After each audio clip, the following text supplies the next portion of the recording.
Hello everybody, and welcome back to the channel for this week's safety recap. Before we get started, make sure that you give me a thumbs up down below here to encourage me to make more videos this type. Also, subscribe to my YouTube channel where you'll find additional videos of this nature, toolbox safety topic videos, and leadership training videos. And if you find this information useful or helpful, make sure you share it with your colleagues and coworkers. Well, let's go ahead and get started with the recap. First, I'd like to thank all of you who welcomed me onto your job site this past week. Now, we remain extremely busy. Remember, the risk of accident and injury increases with busy production schedules. Remain vigilant. Keep your head on a swivel looking for hazards and keep complacency at bay. Keep up the good work and continue to be the example others wish to emulate. Now, there were a few items of concern, and unfortunately they were standard or ordinary safety items that should be routine, and I will cover them after a few words about three-way communication. I recently read an article on the incident prevention blog site by Rey Gonzales, and I would like to share it with you. The purpose of effective communication is to ensure understanding between two or more people. It is an important defense in the prevention of errors that can result in incidents. While the effects of mishaps due to ineffective communication will differ, the unfortunate organization can find itself facing legal, regulatory, and financial consequences, and its people dealing with a significant emotional event as a result of a lost teammate. Many industries have established protocols for effective communication. For an example, in the medical field, 66% of all sentinel events reported from 1995 to 2005 were related to ineffective communication, according to the Joint Commission, which is a nonprofit that accredits and certifies nearly 21,000 U.S. healthcare organizations and programs. The Commission defines a sentinel event as an unexpected occurrence involving death or serious physical or psychological injury or the risk thereof. To help combat this issue, organizations in the medical field have begun requiring their employees to engage in a repeat back process when information is verbally communicated to them. This is because, in general, verbal communication presents a much greater risk for misunderstandings than written communication. Now, how does three-way communication work? The repeat back process, sometimes referred to as the three-way communication, is also used in a lot of other industries, typically in situations where workers are not face-to-face and must talk to each other via radio, telephone, or similar technology. And don't disregard face-to-face. This system does work face-to-face as well. If your organization hasn't already implemented this form of communication, safety managers should strongly consider doing so in the near future. By making the tool part of your fabric of communication culture, employees can help prevent the undesirable consequences that may result if an important message is not accurately transmitted or received. In three-way communication, the sender first orally states his or her message to the receiver, another worker perhaps, clearly and concisely. For instance, the sender may direct the receiver to take an action, such as altering a piece of equipment that could impact the crew's safety. Next, the receiver acknowledges the communication by repeating the message back to the sender. The receiver does not need to repeat every part of the communication verbatim, but he or she must restate any critical information exactly as it was stated by the sender. Now, if the receiver does not understand the sender's message, he or she must ask for clarification. Finally, the sender acknowledges the receiver's reply and verbally confirms to the receiver that the message is correctly and promptly understood. If the sender does not understand the receiver's reply, the sender must verbally indicate that the two parties do not understand each other, and then the repeat back process must start again from the beginning. In layman's terms, it would be me talking to Joe. Joe, I need you to move Trico from location A, take it to the fuel station, fuel it, and then take it to location B. And then Joe would repeat back to me, take Trico from location A, fuel it at the fueling station, and take it to location B. And at that point, I would confirm that yes, that is the correct message. And if it were incorrect and Joe says, I'm supposed to take the machine from B and fuel it and take it to A, I would go, no, and then repeat back. Joe, take the machine from location A to the fuel station to location B. And then Joe would go, I copy, machine from location A to the fuel station and then to B. And then I would go, confirm, correct, let's go. All right, now, tool usage and at-risk practices. So when should you use three-way communication? There are an infinite number of situations in which it's applicable, including during task assignment that impact equipment or activities, the safety of personnel, the environment, or any other circumstance.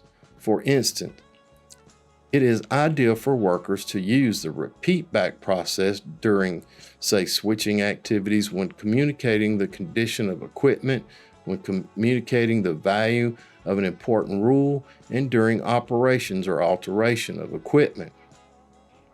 Be aware, however, that although three-way communication is an excellent, highly effective tool that can reduce the possibility of an incident occurring on a job site, there can also be risk associated with the use, such as the sender stating too much information or multiple actions in one message. Messages should be kept concise and focused on one action or task at a time. The sender not providing enough information for the receiver to understand the information. The sender not verifying that the receiver clearly understands the message. Verification is critical to the repeat back process. Or the sender using the word incorrect because incorrect contains the words correct. Use of either term may confuse the receiver if he or she is having a hard time understanding the sender.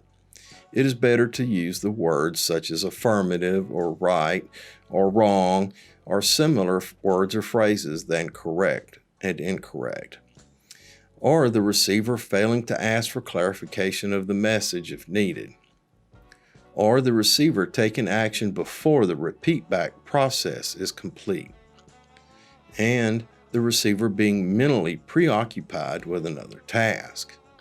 In conclusion, three-way or repeat back communication is one of the simplest human performance tools you can master, and it's also one of the most important tools you can master. By incorporating its use into your organization and training employees to use it as intended, you can help increase safety, improve quality and productivity, and decrease the company's number of work-related incidences. All right, on with the recap. Let's talk about hand protection. Gloves, while performing tasks, are required. A glove type is to be selected based on the task being performed. For example, you would use a leather glove for handling rough materials, 2x4s, or perhaps handling a shovel, a hoe, or any other kind of thing. And a cut-resistant glove is when you would be handling sharp objects such as steel, glass, etc. If unsure with what type of glove you should be using, get with your supervisor or safety professional with help in selecting the proper hand protection for the task to be performed. Next, let's talk about eye protection. Eye protection is required while on the job site. Eye and face protection is required while performing any operation that produces flying debris or sparks, such as welding or grinding. And finally, I'd like to talk about respirable silica dust exposure. And here's a couple different items, and I'll be quoting from Table 1 of the OSHA Silica Standard. Let's talk about the handheld power saws. With the handheld power saws, you must use equipment that has an integrated water delivery system that continuously feeds water to the blade. And that's 1926, 1153, Table 1, Section 1. And then heavy equipment and utility vehicles used to abrade or fracture silica-containing materials, such as hoe ramming or rock ripping, or used during demolition activities involving silica-containing materials. Now, the table says that you must operate equipment from within an enclosed cab. Now, when there's employees outside of the cab or engaged in the task, apply water and or dust suppressants as necessary to minimize dust emissions. And that's OSHA 1926, 1153, Table 1, Section 17. All right, boys and girls, that's it for this week's safety recap. Thanks for stopping by, and thanks for watching. Make sure that you give me a thumbs up down below here to encourage me to make more videos of this type.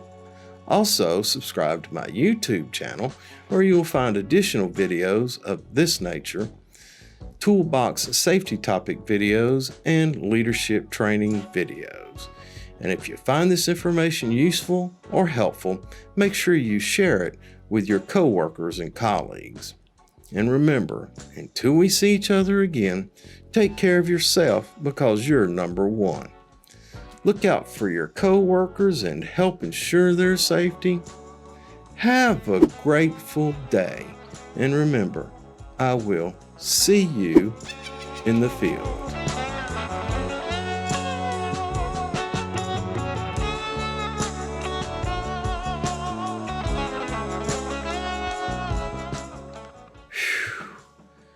Man, it's 7 o'clock. I got here at 5 this morning, and my tongue is about tied in a knot. I can't hardly speak. I must have flubbed up 15 times. I hope I can edit this down. And this is like the 3rd or 4th take. Anyway, you're worth it. Plus, I got noise going on out here. People making all kinds of noise. Anyway, remember that these videos can be used as continuing training. You can use them as a toolbox safety topic. The only thing you have to do is to document that you've watched this video. That would be, a sign-in sheet with everybody signed it that watched the video, date it, and reference this video, and then you can file that as a record for continuing safety education that would satisfy that OSHA standard. If you have a particular item you'd like to see a safety video on, leave a note down here in the comments, and I'll work on getting that done for you. If you've got a particular question of safety, also leave that down below too, and I'll get to you back on that. Anyway, if you watch to the very end, I'll leave some of those Easter eggs I've been leaving at the very end, and you can leave a comment whether you like those or not. But thanks for stopping by, and thanks for watching. Have a grateful day, and I will see you in the field. Stop recording.